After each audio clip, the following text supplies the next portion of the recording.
Hemen salam, men Ataş Mehmetov. AutoCAD video kursumuzun 20-sinde men hoş gördük. Bugün sizlerle Modify menüsünden Trim ve Extend buyruklarını görürüz. Fonksiyonlarını şu yerde Trim, aşağıda hem Extend var. Trim'den başlasak, Trim bize Trim'in Türkmençesi timar vermek, kesmek manasına ulanıp biliyaz. Tercüme şeyler hakkı diyen. Adından hem belli oluşalı. Bize istendik bir sadıgıları kesmene bize yarayan bir kural. Şu yerden gelip saylap ulanıp biliyaniz ya da kayıtka yol tr enter. Trim'de bize ilkinci sorayan daha da şul. Araçak çadıgısı bize soraya. Araçak çadıgısı ne mi diyseniz, mesela şu çadıgıyını ulan, şu çadıgıyın devamını men kesmek isteyen. Mesela şu yerini kesmek isteyen, şu bölüğü derli. Kesmek isteyenliğin adayımda men araçağı şu çadıgıyını belleyen ve enter dedim ve gelip men sayılan adayımda çadıgıyını kesip bilen. Ctrl Z dedim. Ya da antadırak kur. Misal olsun. Mesela biz bir çadıgıyını ulanıp başka bir çadıgıyını kesip biliyasıydık. Araçak çadıgısı edip. Mesela şu yerini kesmek isteyen olsak tr enter dedim. Şu yerini kesmek isteyen olsam ben şu çadıgıyını araçak çadıgısı edip ulanmalı olan. Şu yeri gelip aslında şu çadıgıyını araçak çadıgısı edip sayılamda sonra dine şu çadıgı der şu bölümünü hem kesip bilen. Esaslar şu çadıgıyını bir çadıgı görünüşünde derle iki bölüğü ayırayan ortasından ya da istendik bir yerine kesip geçeceğim bir çadıgı bolmalı. Araçak çadıgısı edip bulanmak için. Mesela ben gelip şunu enter dedim. Gelip ben şu yerini kesip bilen. Ctrl Z dedim ya da şu yerini kesip bilen. Ctrl Z dedim. U enter dedim. Ya da tr enter dedim. Şu çadıgıyını ulanıp enter deyip şu yerini ya da şu yerini seçilmeli kesip bilen. Başka çavur görünüşü biz öňünden araçak çadıgymyzy saylap hem kesip bilen. Mesela şu çadıgıyını sayladım. Tr enter dedim. Ve men täzeden ýene urgedek çadıgy saylamak derine gelip gönü şu çadıgıyını kesip bilen. Ýene bir ulanış görünüşü aslında şolary ýaly bir ýagdaý bar. Ýatdan çykarmalygyňyz üçin biraz üstüne duroýun. Tr enter diýen ýagdaýymyzda biz diňe buyrugy girýäs.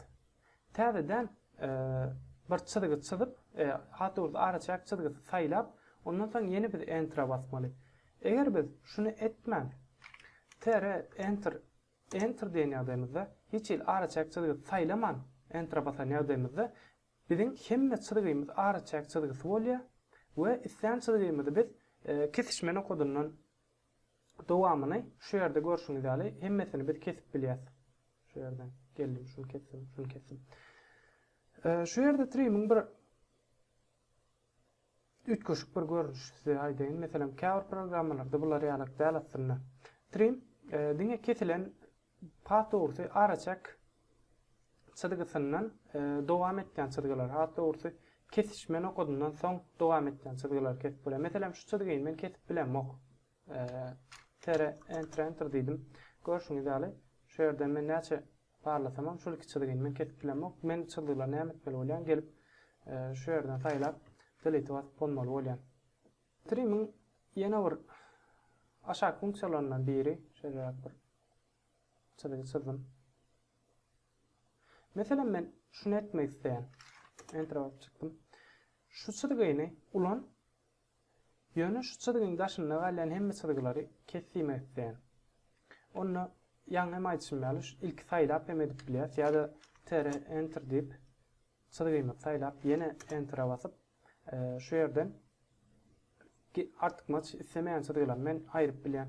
Şu ýerde fence buyrugy aşağı funksiýa aslında triming.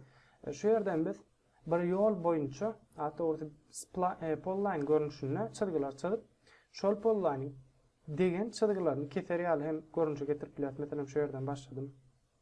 Şöyle görüşünüz diyelim. Şeylerek. Escape path çıkıp bilemdok biz bu yerden. Escape path'ın yadığımızda buyruktan çıkka bizim şu kesen yerlerimiz qaydıp geliyor aydına. Enter basan yadığımızda şuları yali görünüş bir de geliyor. Yanıma içmeyeli. Kesilmeyen çıdıgıları hiçbir yerinden çıdığı geçmeyen çıdıgıları biz trimlap bilemdok. Gelim tüleyte basıp bozdum.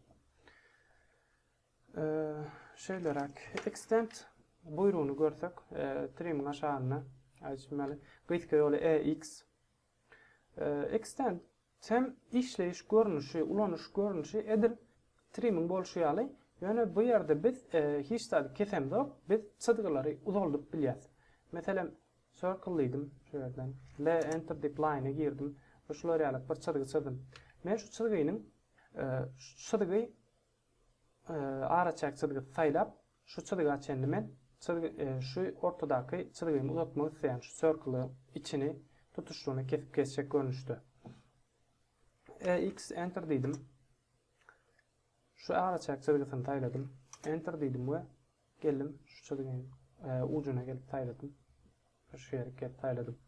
Şu yerde edil trim'de bol şu yalı Ctrl Z dedim. EX enter deyip araçak çıdıgı saylaman boşlukta biz enter'a basan yadığımızda bu yerde hem hemmet çıdıgını araçak çıdıgı deyip saylaya ve biz gelip çıdıgının ucuna mouse'umuzu klikleyen yadığımızda basan yadığımızda extend işini ediyor.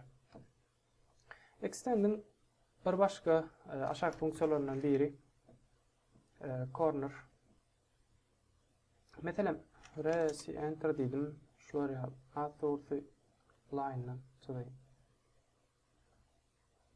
Şuları yalık bir çıdığımız var. Mesela intak biz offset fonksiyonunu görmedik ki onu şu yerden offset enter dedim. Sen çıdıgıların paraleline bir çıdıgı dörtmeni bize koymak edeceğim bir kural. Mesela şunu koddan sayla yukarı taraf neçelik 10'luk ya da 10 yaşlık bir çıdıgı çıdıydım. Şunu geldim yukarı taraf çektim. Şunu geldim de yukarı taraf çektim. Men şuna kodları hatta çıdıgıları bir bilen kesişmesini isteyen. Men bunu başkaça hat antat görünüşlerde edip bilen yani size extending bir görünüşünü aşağı fonksiyonunu koymak isteyen. Geldim EX enter dedim. Şu yerde men araçak çıdıgını sayladım. Enter deyip şu çıdıga degen yağdayımda birini kesmese de hatta orada birinin gönü üstünden geçmese de devamını getiriyor. Mesela enter dedim. T'den enter'a basıp şu çıdıga çenli dedim. Enter dedim. Şu çıdıgın odat degen yağdayımda şuları yağdayım. Esasen şu çıdıgın önünü şuları yağlak bir çıdıgı bolmasa da araçak çıdıgısı bolmasa da şuna çenli devam et deyip bilmeseken kesişme noktalarını öyle alıp extend işini ediyor. Sizde etmen bilir önkü AutoCAD versiyaları ulanyan olsanız şoları ýaly deneyim etmeli bolursanız ulanmak isteyen ýagdaýyňyzda Ctrl Z dedim, ýerine getirdim. EX enter diýersiňiz, soň şu çıdygyny saýlarsyňız. Soň enter'a basaňyzdan soň şu ýerden Age basarsyňız we şu ýerden extend diýip şu çıdygyny üstüne gelip degen ýagdaýyňyzda şu öňünden görünüş çıdygysyny size görkezýär. Soň mouse'uňyz bilen klikleýän ýagdaýyňyzda hem çıdygyny şu ýere getirer.